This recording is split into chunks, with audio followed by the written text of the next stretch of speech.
YCP government ముఖ్యమంత్రి గారు కానీ ఇక్కడ ఇన్ఛార్జ్ కానీ ఈ ఇన్ఛార్జ్ గారు అయితే ఆయనంతా కూడా మరి డూప్లికేట్ ఎమ్మెల్యేగా యాక్ట్ చేసి ఇలా ఏమీ చేయకుండా అది అనుభవించి ఇలా ఏదో మాట్లాడుతూ ఉన్నారు. ఇవాళ ఇక్కడ పెద్దాపురం వచ్చిన తర్వాత అనేక కార్యక్రమాలు ఈ 14, 19లో చేసిన కార్యక్రమం మిగిలిపోయిన కార్యక్రమాలన్నీ కూడా నేను పూర్తి చేస్తున్నాం ఇక్కడ. అలాగే ఇక్కడ రెసిడెన్షియల్ స్కూల్ ఇవ్వాలని 2 సైట్లు ఇక్కడ 5 ఎకరాలు ఇచ్చినప్పుడు ఒక 5 ఎకరాలు ఉంచడం జరిగింది. ఒక 5 ఎకరాలు హౌసింగ్ ఇచ్చారు. ఇప్పుడు ఈ 5 ఎకరాలను కూడా 40 కోట్లతో residential school BC residential school ఇలా శాంక్షన్ చేసి ఇలా ప్రభుత్వం ఇచ్చింది. దీని మీద ఇవన్నీ కూడా డిపిఆర్ అన్ని తయారవలసిన అవసరం అన్ని తయారైందని పరిమాణం జరుగుతుంది.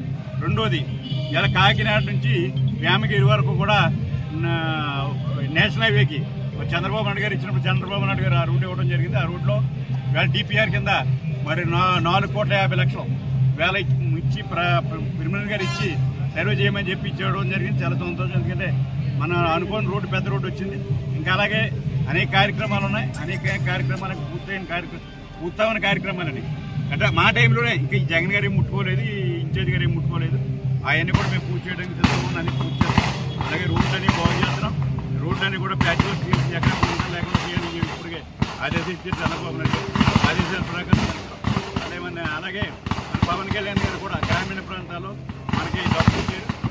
20 కోట్లు ఇచ్చారు. 20 కోట్లు కూడా బ్రహ్మాండంగా మనకి ఇలా రోడ్లు జరుగుతున్నాయి. చాలా సంతోషం. ఎందుకంటే మరి 5 సంవత్సరాలుగా ప్రజలు అభివృద్ధి చూడలేదు. మరి 5 సంవత్సరాల్లోనే కూడా మరి కార్యక్రమం చూసి చాలా సంతోషంగా ప్రజలు ఉన్నారు. దానికంటే ముందుగా మేము ఉన్నాం. ఎందుకంటే మన టైంలో అవుతున్నాయనే ఆలోచనతో మేము అందరం ఉన్నాం. చేత చంద్రబాబు నాయుడు గారికి పవన్ కళ్యాణ్ గారు అభినందన.